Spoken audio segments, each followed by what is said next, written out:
Naloya mngani wakhe lo oyedwa wama-berries. Uthi nje abengasakhwalifayi ngisho ukubhala ama-exam.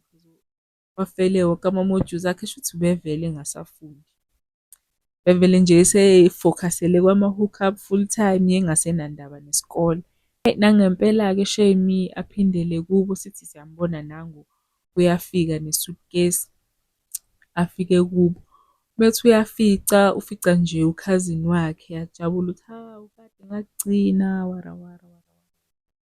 Bese eyabuza ukuthi uphuma waphi, cela nizwe ukuthi kuthiwani. Noma umyeni waphatheka wagcina kashiya emhlabeni. Shuthi nje can't get can't tholakala baba mfethu bayamfonela akaphenduli ngisho ama-phone calls yibo. Ayi naye shame hhayi ngaze wayekephi hhayi yafike yamgwinya leyo ndawo le ayekuyona shuthi nje walahla ngisho uma wakhe nje ukuze afokhase full time.